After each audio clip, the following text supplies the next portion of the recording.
네, 여러분, 안녕하세요. 또 오늘 오랜만에, 음, 네, 오세라비 작가님 모셨고요. 네. 네, 작가님 어떻게 어, 잘 그간 좀 지내셨나요? 아, 네. 네. 제가 이제 우리 그 대한연대 라이브로 나갔지만은, 요즘 이제 그 민주당 쪽에서 하도 예, 그거 어떤 여성들을 성적으로 비하하는 네, 뭐 이런 진짜 언어 테러에 가까운 음, 이런 걸 해서 이제, 규탄 시위도 좀 하고, 예, 네, 하고 이제 특히 또 이재명, 또 류삼영, 음, 그다음에 이제 경기도 수원정에 이제 김준혁, 네, 어, 뭐 역사학자라잖아요. 네, 자칭 그렇죠. 에로 뭐 학자라 그러고 네, 그런 사람들의 그 이제 심각한 그 성적 그 언어 테러에 대해서 지금 우리가 이제 활동을 좀 하고 있어요. 예. 네, 저도 그 김준혁 그 후보의 음, 발언 보고 음, 저는 개인적으로 진짜 놀란 게 다른 것보다도 그 박정희 대통령이랑 음, 최태민 음. 과 그런 어떤 그런 동성 뭔가 그러니까 개의 관계다 이런 식으로 어, 묘사를 어, 어. 해놨더라고요. 그래서 그거 보면서 어떻게 저게 확인이 된 말인가? 음. 예, 그런 좀 그러니까 의구심도 명색이 생기고. 역사학자라는 예, 사람이 그렇죠. 교수잖아. 예. 박사라며 또 사학과를 이제 다녀가지고 아, 거기서 네. 또 박사학위를 받았는데 도대체 역사를 어디로 배우면은 음, 그런 그 낭설도 아니고 야설도 아니고 그런 그 엉터리 네. 얘기를 그렇게 그 방송에다 대고 계속 해왔던 걸 우리는 몰랐죠. 네. 그렇죠. 사실은 그런 방송 안 보니까. 예. 이번에 그 사람이 뭐 국회의원 후보로 나오면서 사실 예. 그것도 또 이재명을 정조에 아, 비유하는 책을 쓰면서 이 사람이 네. 이제 뜬 거지.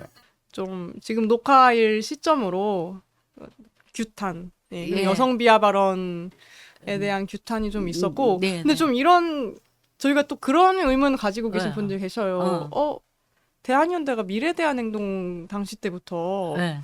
뭐 이를테면은 좀 페미니즘에 응, 반대하는 응. 뭐 그런 것도 해봤는데, 최근에 이제 작가님께서 또 그 찐 여성 주권 주권 행동이라고 행동. 예. 해서, 어떤 그런 여성이라는, 어, 그러니까 이름이 들어간 단체다 예. 보니까, 예, 예. 여성 운동이 뭐 이게 필요한가요? 뭐 이런 또 의문을 갖고 계신 분들 계시더라고요. 네네네. 예. 그 아마 우리 그 대한연대 시청자분 중에서는 찐 여성 주권 행동은 또 뭐지? 사실 제가 음, 거기 또 대표로 네네. 있거든요. 근데 이거는 뭐 우리가 그 어떤 이 대한연대처럼 비영리 단체로 등록한 단체가 아니고 네, 윤석열 대통령이 이제 그 후보 시절에 네, 여성가족부 폐지를 이제 공약을 걸었을 때 음, 이제 여기에 대해서 이 보수 우파 쪽에 아무도 이것을 지지해주는 여성단체가 이제 없었던 거죠. 네, 나야 뭐 개인적으로라도 그때 우리가 대한연대 뭐 채널에 나와서도 계속 그런 네, 얘기 네. 했지만은 이 단체가 없어서 우리가 그냥 이제 그냥 몇 명이 모여서 만든 거예요. 아, 그냥. 네, 그래서 여성가족부 폐지 운동을 하다가 이제 쉬었다가 지금 이제 이 총선을 앞두고 음, 이제 계속해서 이제 이 어떤 성적인 발언이 더불어민주당에서 그냥 거의 18번처럼 나오니까 네. 예, 하는 거지 뭐 이렇게 그냥 가벼운 그런 의미를 두시면 될 것 같아요. 예. 아, 예. 그 네, 이슈에 대항을 하려면은 우리도 음, 뭐 단체가 있어야 네, 되니까 예, 그렇죠. 그런 거예요. 네. 음. 그리고 이게 또 사실, 뭐 어떻게 보면 이런 거야말로 그런 그 남성과 여성의 예, 차이라고 예, 생각하는데, 예, 저희가 또 예. 여성으로서 이제 그 바라보는 또 관점? 예, 예. 그런 측면에서 또 운동이 있는 거니까. 예, 그래서 예. 아니 뭐 여성 운동이 필요한 그게 이제 여러분들이 이게 모르실 분도 계시지만은 이 좌파 진영에는 최소 400개 아, 예. 단체가 여성 단체가 최소 400개예요. 활동하는 단체가 네. 서로 네트워크를 만들어서 예. 활동하는 단체가 400개, 500개, 600개 가량 돼요. 네. 그리고 이 400개 단체가 대부분 각 지자체, 정부로부터 또 이게 국고 보조금, 지원금을 받는단 말이에요. 음, 근데 우파 쪽에는 없네요. 예, 없어요. 없네요. 예. 그렇기 때문에 우파 쪽에도 어쨌든 이런 이슈에 대응하는 여성 활동은 있어야 되는 거예요. 예. 그래서 네. 우리가 찐 여성 주권 행동을 하고 있으니까 뭐 그건 그렇게 이해를 해주시면 음, 됩니다. 유일하게 뭐 보수 측에서 바른인권 여성연합하고 이제 저하고 우리가 항상 같이 하는 네, 네. 바른인권 여성연합, 그다음에 이제 또 바른인권 여성연합의 이제 대부분 멤버십이 찐 여성 주권 행동이라고 이슈에 대응하기 위해서 네, 네. 그런 하나의 모임 성격이니까 음. 그렇게 이해하시면 됩니다. 네. 네. 그래서 어떻게 보면 좀 올바른 그런 문화를 만들어 네. 가기 위한 여성 예, 모임적인 성격으로 예, 여러분들도 봐주시면 좋을 것 같고 예. 오늘 또 최근에 이렇게 어떤 세미나에 다녀오셔서 네. 중국 공산당에 관련한 네. 이야기를 좀 들으셨다고. 예, 예. 저는 이제 그 에포크 타임스에 예, 예. 중국 전략 연구소라고 있어요. 아, 예. 산하에. 예. 예. 거기에 이제 나는 에포크 타임스에 뭐 원래 또 칼럼도 한 2년 가까이 썼고 또 이런 그 중국 이 문제에 관해서 네. 세미나에 또 여러 번 참석을 했고 거기서 이제 그래서 지난번에 3월 달에 이제 여기도 있지만은 에포크 타임스에서 그 이제 국제 세미나를 했어요. 네, 그 네. 대만에 이제 그 국립대의 그 유명한 그 교수분까지 초청하고 해서 이제 중국 공산당에 대해서 네.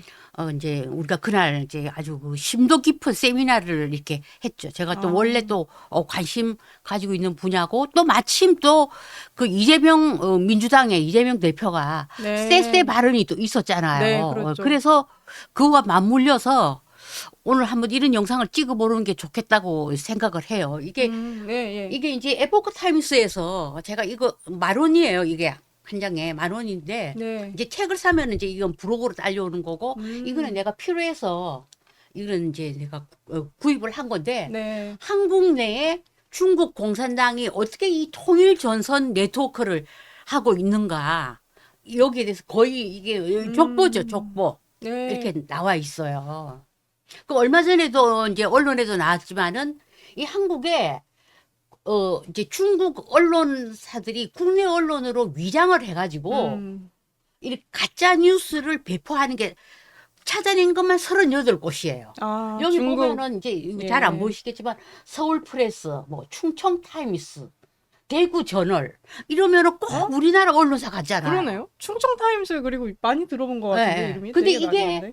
다 예. 중국 언론이 국내 언론으로 위장한 거예요. 아, 이거 언론만 그렇지 네. 다른 것도 거의 우리나라는 거의 친중 통일 전선 네트워크가 만들어졌다고 봐야 돼요. 이거는 이제는. 아, 예. 그 이재명의 세스의 이 발언이 네. 그냥 나온 게 아니에요. 그냥 유머적인 아, 발언이 그럼요. 아니라. 예. 그리고 왜 뭐 그랬잖아. 중국에 뭐 그냥 잘 벌면 되는 거지 이런 예, 식으로. 그렇죠. 이 친중 사대주의가 이게 심각해요. 근데 민주당만 그러느냐 그것도 아니에요. 네. 그 한중 의원연맹이라고 알죠? 네, 네. 예. 거기에 한 100명 가량이 우리나라 의원들이 국회의원들이 등록을 해서 활동하는데 여기에 35명이 국민의힘 의원이에요. 그러니까 이 친중에는 여야가 없는 거예요. 그래서 그러니까 친중을 넘어서 저기 민주당은 종중이지, 종중. 거의. 여기 국민의힘이 친중이면은 뭐 한동훈 비대위원장 주변에도 또 있잖아요. 네, 김영동 그렇죠. 뭐 예. 비서실장이나 뭐 이런 사람들도 친중이고 예. 민주당은 종중이죠. 완전히 그게 이재명 대표가 쎄쎄쎄 발언이 그냥 나온 거 아니에요. 예. 그래서 여기 좀 음. 나왔던 내용 중에나 아니면 세미나 당시에 나왔던 내용 중에 좀 소개해 주실 만한 내용이 또 좀 있을까요? 예. 그래서 이게 이제 중국 공산당의 특징이 뭐냐 하면은 네. 이제 흔히 말하는 초한전이에요. 초한전. 초한전이라는 거는 네. 한계를 초월하는 거예요. 아, 모든 네네. 한계, 경계를 초월해서 아, 모든 전략과 전술을 다 하는데 여기에는 사이버, 네. 마약, 도박, 네. 또 코인 뭐 이런 것까지 네. 몽땅 한계가 없어요. 네. 중국의 이 통일전선 전략이 네. 이 초한전이에요. 한계를 초월하는 거. 네. 이게 그래서 왜 뭐 미국이나 호주나 캐나다에서 계속해서 중국과 마찰을 빚고 있잖아요. 너무 그 안에 많이 침투가 돼 있는 거야. 네. 초한전이. 예. 그러니까 우리가 전에 왜 문재인 정부 때 예. 내가 공간사하고 한번 찍은 영상이 있어. 그때 네. 왜 문재인 정부 때 새해가 되면은 중국어로 인사를 했잖아. 아, 네, 네. 그랬던 것 따자오 같아요. 하오 예. 뭐 신니엔 콰이로 뭐 이러면서 네, 그거를 맞습니다. 예. 새해 복 많이 정세균 받는 그때 총리도 했던 것 정세균, 같아요. 도정환 그리고 다. 문재인 대통령 이러면서 예. 새해가 되면은 중국을 향하여 문안 인사를 하는데 그 CCTV에 중국의 이제 방송에 나와서 구경 방송에 네, 네. 나와서 중국어로 막 그 새해 문안 인사를 하는 게 예. 우리가 그때 한번 찍은 적이 맞아요. 있어요. 예. 저희 영상에도 음. 그때 다뤘던 영상이 있습니다. 예, 그러니까 중국 그 문재인 정부 때 이 친중 사대주의가 심각했던 거예요. 뭐 알다시피 문재인 대통령이 취임하면서 중국몽과 함께 하겠다. 이게 이제 중국과 함께 꾸는 꿈이라는 네. 거잖아요. 그러니까 중국몽과 함께 하겠다. 중국은 거대한 산이고 우리는 작은 산봉우리를 우리나라를 낮추는 거예요. 네. 이게 이제 문재인 정부의 대표적인 기조가 친중 사대주의예요. 그러니까 그 기조를 지금 더불어민주당 이재명 대표가 그대로 이어받는 거예요.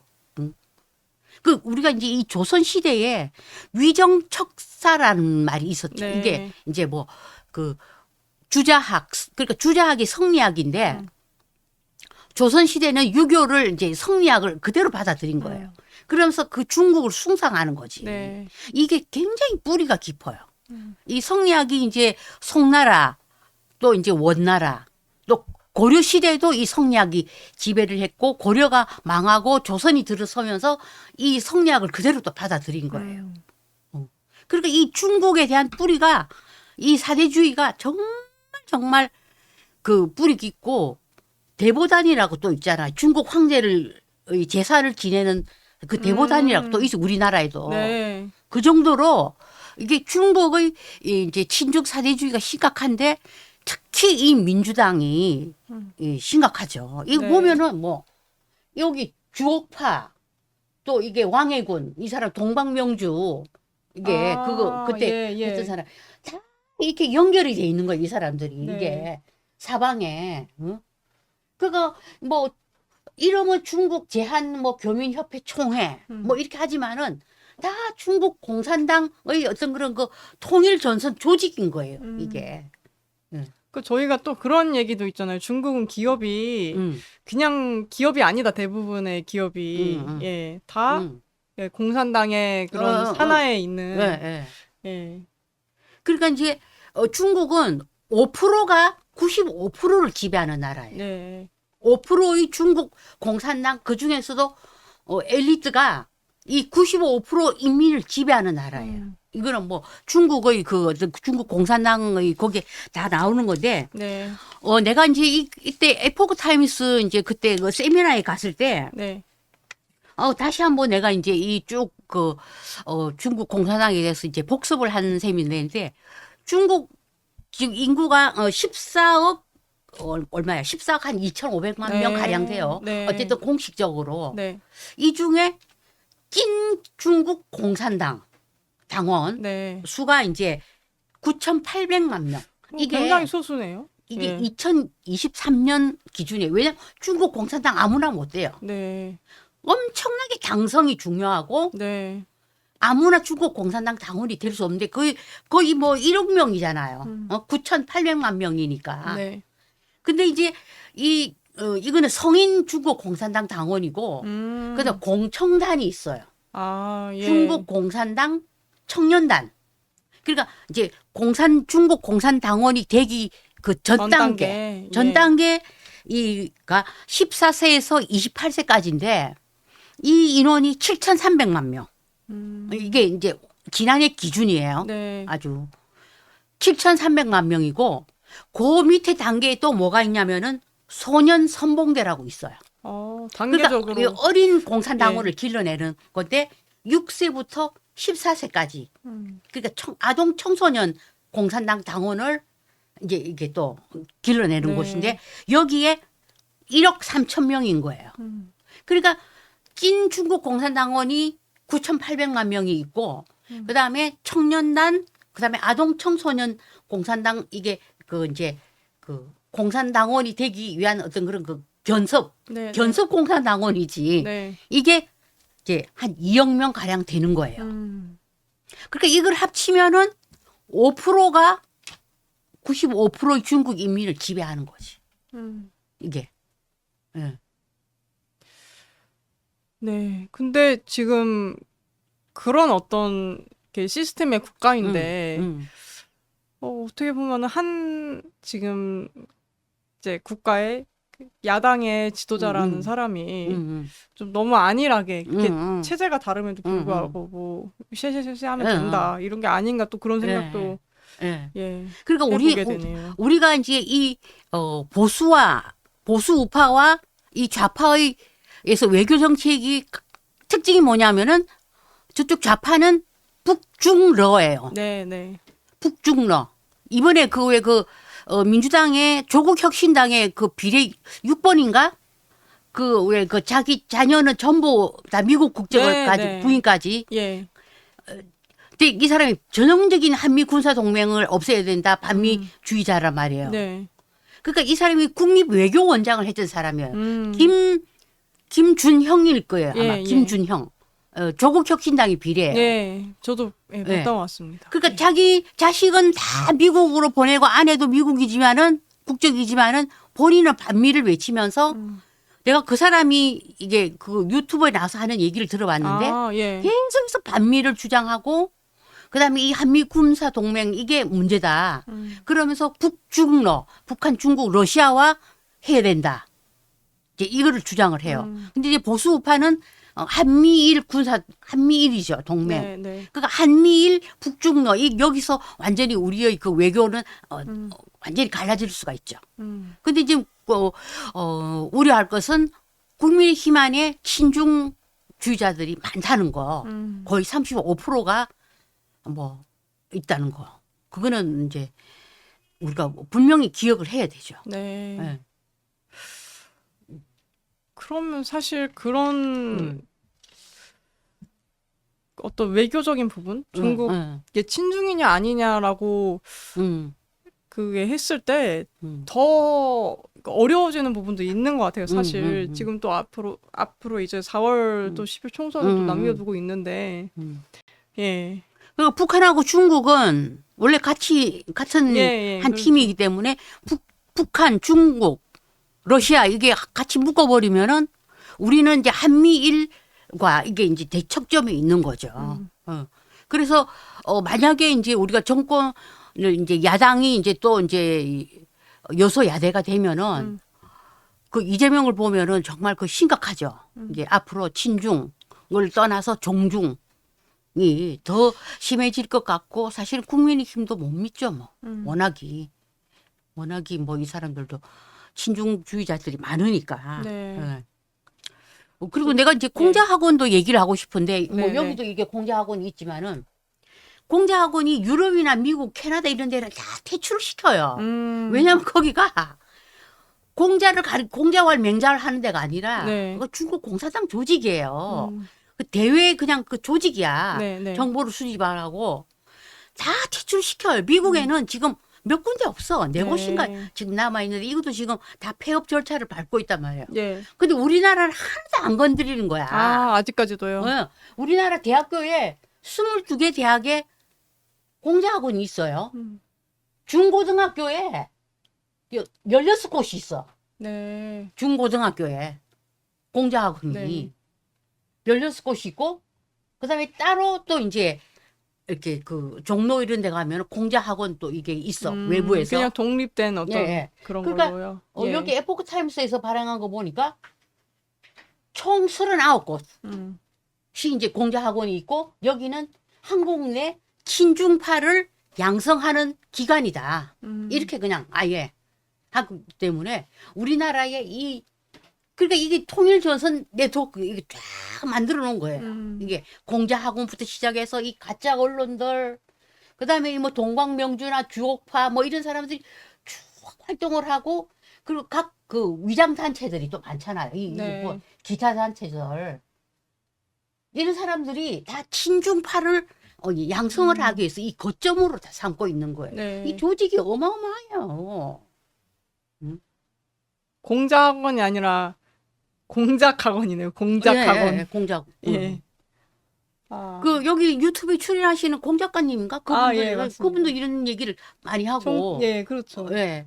하고 그래서 이게 지금 우리가 단순히 뭐 친중 이걸 떠나서 우리나라에 안보의 위기네요. 얼마나 많이 스며 들어와 있는지 네. 지금 우리나라에 이제 조선족 중국 다 포함해서 100만 명이란 말이에요. 근데 불법 체류자는 빼. 그 불법 체류자까지 보태면은요 한 200만 명 나는 가량 된다고 봐요. 중국계가 이민 어. 불법 이민까지 하면 200만 명. 그리고 이 사람들은 예. 아 우리는 조선족도 그래요. 아 네. 우리는 중국 사람이야. 네. 우리 한국 사람 아니야라고 얘기해요. 예. 그리고 이런 그 하고 또 문제는 뭐냐 하면은 지방선거 투표권을 가지고 있어요. 그게 이게 압도적으로 중국인이야. 10만 명이 지금 예. 조금 넘어요. 제가 안 그래도 최근에 그 민주당 어떤 후보가 요새 같은 걸 하는데 중국어로 얘기하더라고요. 어머. 예. 중국어로 뭐 사전투표 날, 뭐, 이런 어. 뭐, 재외동포 뭐, 그런 투표 있잖아요. 그런 아예 날, 중국어로 하는 거야? 네, 중국어로 하는 영상이 있습니다. 제가 찾으면은 여기다 삽입할 건데. 提前投票日可以拿身份证，有国籍、有永住权的朋友可以拿着身份证到 그 아예 중국어로 설명하더라고요. 예. 그리고 우리 꼭 표 투표하라고. 찍으라 이거지. 예. 민주당 찍으라는 거지. 예. 그럼 그게 참 무서운 거예요. 예, 그러니까요. 그 이게 이제 그 해외 저기 외국인들 저기 투표권을 준 게 노무현 정부 때였던 거단 말이에요. 2006년. 아, 예. 노무현 정부 때 이게 이제 외국인들에게 투표권을 주기 시작했는데 그게 네. 이제 거의 다 중국인인 거야. 네. 그러면은 우리가 지방선거라는 것이 하다 보면은 3표 차이로도 이길 수 있는 거, 1표 차이로도 이길 수 있는 거예요. 만약에 박빙이 벌어지는 곳이라 생각해봐. 네, 그렇죠. 이거는 중국인들이 투표권을 가지고 캐스팅 보드를 칠 수 있는 거예요. 그래서 이게 외국인들에게 투표권을 우리나라처럼 막 주는 나라가 없어요. 네. 우리나라에 일본에 사는 저기 제일동포들 네. 투표권 없어요. 그렇게 오래 살아도 네. 함부로 투표권 주지 않는데 네. 우리는 이게 노무현 정부 때부터 그냥 막 주기 시작하니까 지금 10만 명이 넘어서 버린 거예요. 중국인만. 네. 다 합치면 뭐 한 13만 명 가량 되지. 외국인 다 합치면. 제가 또 이 얘기를 또 쭉 하다 보니까 그런 좀 그 이민이나 이게 불법 이민이나 이런 쪽에 또 문제가 이게 아무래도 중국 쪽과 연결되는 부분이 사실 네, 많잖아요. 네, 예. 이게 왜냐하면은 우리나라에 이제 다문화인이라고 하면서 뭐 예. 다 그냥 다문화인 중에 거의 한 45%, 50% 가까이 되는 게 또 중국인이야. 그러니까요. 예. 그러니까 이건 다문화가 아니야. 그렇죠. 어? 그냥 그렇죠. 그냥 중국화예요. 중국화죠. 중국화. 예. 어? 너무 많은 이제 다문화에서 그 퍼센테이지가 그러니까요. 중국인 뭐 또는 이게 뭐 조선족. 중국인 10%, 뭐 네. 라틴계 10%, 히스패닉 그게 10%, 아니죠. 베트남 10%, 예. 뭐 이런 것도 아니야. 예. 절반이 그냥 50%가 그냥 중국인이야. 네. 그런데 이럴 때 국가에서 이제 사실은 윤석열 정부도 다문화주의를 막 하고 있거든요. 네. 다문화위원회도 있어요. 중국 국민의힘 안에도. 네. 그리고 얼마 전에 국회에서 또 뭐 다문화 뭐 이렇게 세미나도 하고 막 네. 그렇게 했는데 이렇게까지 하면은 완전히 중국화가 되는 거야. 어? 그래서 이런 건 정말 이게 외국인들에게 투표권을 주고 하고 이런 거는 굉장히 신중해야 돼요. 네. 왜냐하면 우리나라의 정체성을 팔아먹는 행위거든요. 그래서 저희가 왜 그런 말도 하잖아요. 상호주의에 입각해서 아까도 말씀하셨던 그 제일동포 같은 경우는 오래 살아도 일본에서 그럼요. 투표권이 안 줘요. 없는데 한국은 왜 이렇게 주냐는 거죠. 네. 예. 그 상호주의가 그게 있으면은 그렇게 할 수가 없는데 사실은. 예. 그 우리나라가 지금 이제 그 외국인이 6%가 넘었 6% 가까이 돼요. 그 이걸 불체자 빼고 네. 공식으로 한 네. 6% 가까이 되는데 일본은 2%밖에 안 돼요. 일본은 예. 그냥 외국인으로 딱 왔다 갔다 하는 네. 일본을 왔다 갔다 하고 잠깐 머물고 또 돌아가고 하는 외국인으로 그걸 하지 우리나라처럼 다문화인 이래 가지고 다문화 가족 지원법에 따라서 혜택이 내가 한번 쓴 게 있어. 네. 혜택이 40몇 가지가 돼요. 네. 그 일본은 절대 그러지 않아요. 일본은 2%밖에 안 돼. 딱 그 일본 국적을 주는 네. 사람들이. 그 우리나라는 우리가 정말 우리나라가 참 이렇게 우리가 다 어렵게 고생해서 여기까지 왔잖아요. 이게 잘못하면은 정말 중국화가 될 수가 있다는 거. 네. 이거를 이제 우리가 생각하고 중국화가 되는 게 문제가 아니라 중국 공산당이 있으니까 우리는. 그리고 이제 그 사마페라고 이제 얘기 들어봤죠. 중국에. 조직 폭력배. 예. 그런 그러니까 거죠? 그게 이제 흑사회라고 그래요. 이제 예. 흑사회가 아니라 흑사회. 그러니까 아주 어두운 부분. 네. 그 중국 공산당이 막 마약도 단속하고 도박도 단속하고 하는 것 같지만은 네. 그 밑에 이런 그 암흑 조직이 굉장해요. 지금 세계적으로 가장 그 이제 이 범죄 조직 중에 우리가 뭐 흔히 아는 마피아 네. 또 뭐 뭡니까 그 야쿠자 네. 이거 전통 이제 이 범죄 조직이잖아요. 근데 여기는 중국의 사마페에 비하면 비교할 게 아니에요. 아. 지금 넘버원은 사마페예요. 아, 네. 이게 이제 사마페가 원래 홍콩에서 만들어져 가지고 예. 중화권으로 쫙 퍼진 거예요. 그러니까 이제 아주 암흑 속에서 이제 활동을 하는 거지. 그러니까 이게 사마페에 관해서 이제 이 조사한 사람의 얘기를 들었는데 네. 네. 전 세계에 이제 쫙 우리나라도 들어와 있다 그러더라고. 왜냐하면 그 버닝썬 사건 났을 때 네. 사마페 얘기가 나왔어요. 왜냐하면 버닝썬에 거기 마약 다 연관되어 연관돼 있다, 있잖아요. 사마페가. 예. 이게 사마페가 100만 명 가량 된대. 토탈 해서요? 아니면은 그러니까 이제 얼추 아. 전 세계 조직원이 네, 퍼져 있는.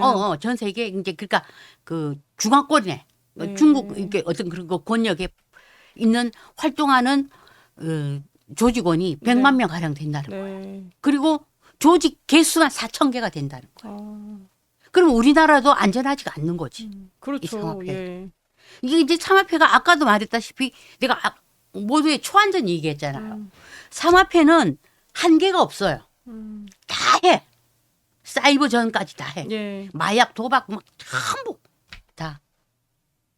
그래서 이게 사마페가 굉장히 이게 아주 그냥 내가 그 우리가 에포크 타임스에서 세미나 할 때도 이 네, 사마페에 예. 관해서 이렇게 굉장히 오랫동안 이제 했는데 이제 예민한 부분이 많아서 아. 그날 사실 촬영은 못 했어요. 예. 촬영은 못 하고 그냥 이렇게 설명만 들었는데 네. 아유 소름 끼칩니다. 아, 사마페 얘기요? 그리고 이게 다 이 피라미드식으로 돼 있거든요. 네. 다단계식으로. 근데 여기 아. 조직원이 서로 몰라. 아, 그래요? 서로가 서로를 모른다. 예. 그래서 이 사마페가 굉장히 중국 공산당하고도 무슨 어떤 그런 그 관련이 있는지 이런 것도 네. 하지만 어쨌든 이 최대 범죄 조직이 사마페인데 이제 문제는 우리나라에 이게 이제 뭐 버닝썬 사건 났을 때도 굉장히 좀 무서웠지. 네. 그리고 이런 그 통일전선 이 네트워크 안에 우리 국내에 이 사마페가 정말 어디까지 침투해 있는지 이거는 모르는 거예요. 네. 그 정도로 이 굉장히 그 공포스러운 그게 이제 이 범죄 조직이죠. 그리고 일마당에 예. 뭐 쎄쎄 뭐 그러면서 하면은 우리는 중국에게 잘못하면 먹힐 수가 있는 거예요. 지금 더더구나 음. 예, 다문화 뭐 이런 것도 계속 다문화하면서 가속화되는 다 상황에서 풀어주고 이러면은 우리나라는 정말 이제는 정체성도 없고 예.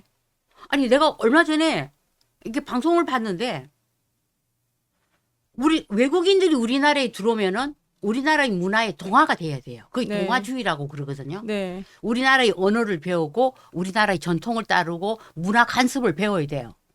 근데 이 지금 지자체가 어떻게 하냐면은 힘들게 한국어 배울 필요 없어.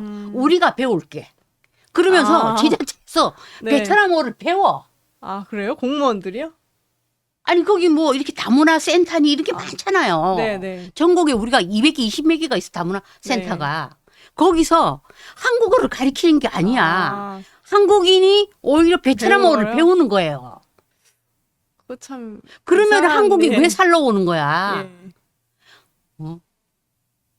그러네요. 왜? 예. 그게 다문화주의의 그 저기 맹점이 바로 그런 데서 있는 거예요. 일단 우리가 한국 사람들이 미국에 갈 때는 영어를 몰라도 그냥 부딪히면서 배우잖아. 네, 애들이 그렇죠. 무조건 예. 학교 들어가서 예. 못 알아들어도 자기가 스스로 배우잖아요. 네. 배우고 영어 해서 또 좋은 대학 들어가서 진출하고 이러는데 우리나라 다문화는 세상에 한국어를 안 가르치는 거야 이제. 아, 아까 뭐 중국어로 그거 뭐 투표 권유했다며. 네, 그런 경우가 있더라고요. 예. 그러니까 주객이 전도가 되는. 이런 상황인 거예요 우리나라가. 예. 그러니까 우리가 정체성을 지켜야지. 우리의 이 민족이라는 것은요. 우리 언어가 있어야 되고 우리의 역사 네. 전통이 있어야 돼요. 이게 없으면은 아니 못하러 우리는 아무것도 아닌 거예요. 모래성이 되는 거야. 그래서 외국인들이 오면 무조건 우리나라 언어를 배워야 되는데 요즘 지자체가 자꾸만 이제 뭐 지방자치가 소멸된다, 뭐 지역의 인구가 줄어든다 이러니까 이제 뭐 베트남, 캄보디아 이런 사람들 막 오잖아. 한국어를 안 배워. 네. 뭐 안 배워도 생활이 가능하게끔 그렇게 또 하니까. 그거 다 해주는 거야 다. 네. 다 해주는 거야 다. 그러니까 우리나라의 학생들이 어디 안산인가 어디 거기에 한 300명이 한꺼번에 들어온 거예요. 이주를 해온 거야. 아, 그러니까 이제 안산이요? 외국인 근로자가 이제 이렇게 한 번씩 왕창 들어오잖아요. 네. 국가에서 우리가 17개국에서 받아요. 왕창 들어오면 아이들이 있으니까 학교를 다녀야 될 거 아니야. 네. 그러니까 300명이 한꺼번에 들어온 거야. 네. 그러니까 한국 아이들이 소수자가 돼버린 거예요. 아, 오히려. 응. 그러니까 이 한국 아이들이 오히려 전학을 가버리는 거야. 아, 그리고 한국어로 수업을 안 해. 또 러시아 선생님 와서 러시아어로 수업 가르치고. 그러니까 한국 아이들이 너무너무 이거는 손해가 큰 거예요. 거기다가 그렇겠네요. 러시아 예. 애들 체격이 크잖아요. 그렇죠. 예. 그럼 잘못하면 맞고 다니게. 그러니까 한국 애들 보고 야 너 왜 이렇게 생겼냐 이런데. 아. 그래서 이렇게 하고. 아, 이거요? 이거 그러니까 인정 그건데? 그리고 오히려 아, 우리나라 아이들이 네. 다문화 거리에 가면 우리나라 아이들이 네. 소수자가 되고 오히려 인종차별을 받는 거야. 아니, 근데 그러면은 이게 다문화가 그 저출산 해결이 이게 맞나요? 이거 오히려 그런 분위기 때문에라도 네. 꺼려질 것 그러니까, 같다는 생각도 지금 좀 그러니까 드네요. 정부에서 생각 없이 자꾸 다문화주의를 말할 것도 아니고 예. 생각 없이 이 친중을 하면 안 돼요. 네. 나는 이거 보고 이 소름이 다 끼치는 거야. 우리가 그냥 막연히 알고는 있었잖아. 네. 뭐 아이고 국내 언론사에서 이렇게 가짜가 많다. 뭐 그랬단. 네. 네. 저희가 개별 사안으로는 다 네. 기사로 접했었었죠. 예, 그렇죠. 예. 인민망 같은 경우에는 예. 아예 한국 지사가 있잖아요. 그리고 여기 또 그때 민주당 때는 많이들 출연했어. 고민정도 여기 아마 그때 출연해가지고 막 또 뭐 그 몇 마디 배운 중국어로 또 거기서 또 막 이렇게 하더라고. 아, 예. 그래서 이게 우리나라의 이게 친중 네트워크가 너무너무 나는 아주 그냥 무섭더라고 이게. 이렇게 되면은 우리나라가 정말 이렇게 잘못하면 먹힐 수가 있다. 이거를 정부가 친중 사대주의로 나간다 이러면은 네. 정말 답이 없다 싶어요. 네. 그래서 내가 이재명의 쎄쎄 발언에서 내가 너무 화가 났던 게 바로 그거였던 거예요. 저희가 또 아까도 말씀해 주셨듯이 한미일 동맹을 중심으로 하는 그런 가치 체계를 또 유지를 하는 게 그러니까. 굉장히 중요하기 때문에 네. 네, 좀 아무래도 향후에 이런 총선에서 이게 보시는 분들은 또 현명한 선택을 해 주셔야 될 것 그러니까 같습니다. 우파는 명확하게 이 한미일 또 한미 동맹을 예. 명확하게 해야 돼요. 이거를. 그렇지 않으면 우리는 이 좌파들은 자기 자식은 다 미국에 보내고 뭐 윤미향도 다 미국으로 보냈잖아. 다 미국이죠. 예. 다 보내고 예. 뭐 다 하지만은 이 사람들은 이념은 완전히 그냥 그 친북, 친중이에요. 안 바뀌어요, 이 사람들은. 네. 그러니까 국민의힘도 정신 똑바로 차려야 돼. 이게 무슨 조선 시대도 아니고 언제까지 이렇게 자꾸 친중을 이렇게 하고 너무 그 국민의힘도 생각이 없는 것 같아요. 그래서 우리가 이게 이 네. 한국 내 이 통일 전선 네트워크가 이 정도라는 거. 언론사 또 뭐 음식점 채널 이게 또 각종 기타 단체들 예. 여성 조직도 있어. 그러네요. 내가 이거 한번 예. 알아봐야 되겠어. CK 이 뭐 무슨 차이나가? 여성위원회, CK 여성위원회. 그리고 하여튼 여기 여성 단체도 또 있어요. 예. 그러니까 우리가 이게 제한중국 동포 유권자 연맹이라고 있네. 이게 아마 중국 투표권을 가지고 있는 사람들이 이게 이제 이게 보니까 영주권을 취득한 지 3년이 지난 외국인에게 국적에게 투표권을 부여를 하는데 이것이 제한중국인들인 거야. 그러니까 여기서 만약에 야 이번에 누구누구 찍어 오다 때리듯이 때려버리면은 표가 그런 가능성이 표가 나오는 충분히 거지. 있죠. 예. 그 여기 이런 것도 다 있다는 거예요. 이게 문화 미디어나 이런 거 다 이 보세요. 이 공자하고는 아무것도 아니네 이거 보면. 그 이 정도로 우리나라에 국내에 친중 네트워크가 심각하게 들어와 있다는 거. 이거를 우리가 분명히 좀 알아야 되고 네. 우리가 외교를 해야 되지만은 우리는 한미 동맹 이거는 굳건히 지켜야 한다. 예. 네. 그거를 저는 이제 이 방송에서 강조를 하고 싶습니다. 아, 네. 네. 그래서 오늘 좀 그 이제 최근 아무래도 오세라비 작가님의 그런 근황에 대해서 또 이렇게 알아봤고, 네, 네. 예, 알아보면서 마침 또 이제 좀 이런 중국 공산당 관련한 통일전선 네트워크에 대한 그런 또 세미나 다녀오셨다고 하길래 그 부분에 네. 대해서도 좀 네. 이야기를 나누며 예, 뭐 여러 가지 이민이나 뭐 네, 이런 네. 부분에 대해서도 예, 얘기를 했고 저희가 이게 정말 지금 시점에서 또 중요한 시점을 이렇게 앞둔 만큼 예, 어떤 생각을 과연 우리가 유권자로서 해야 될지 맞아요. 예, 그거를 진짜 한번 네, 되새겨야 예, 될 것 예, 같습니다. 예, 예. 향후 이제 우리가 총선 이후에 이렇게 참 큰 어떤 그런 그 변화가 또 이렇게 소용돌이가 올 수도 있거든요. 아, 네. 네, 올 수도 있고 모든 그런 그 국방이나 외교나 어떤 경제 문제나 이런 게 아주 크게 어떤 그런 그 변화가 올 수도 있고 뭐 그렇더라도 우리는 항상 이 정신줄을 잘 잡고 예. 우리가 그렇게 우리가 애국심으로 우리가 보수 우파들은 애국심으로 살아야 되니까. 예. 그러니까 이게 그 점에 대해서 우리가 항상 긴장하고 경각심을 가지고 우리가 또 공부도 해야 돼요. 네, 맞아요. 네. 예, 진짜 예, 보수 우파는 공부를 네. 해야 됩니다. 한 3배는 더 해야 돼요. 예, 좌파, 예. 좌파보다 3배는 더 해야지 맞아요. 이길 수가 있어가지고 음. 예, 아 진짜 그런 것 같습니다. 네, 네, 네. 예. 그래서 오늘 또 이런 소중한 얘기, 네. 저희가 또 알아야 되는 얘기를 해주셔서 오세라비 네. 작가님께도 감사드리고, 네, 예, 네. 또 시청해주신 분들도 예, 감사합니다. 예, 예. 감사합니다.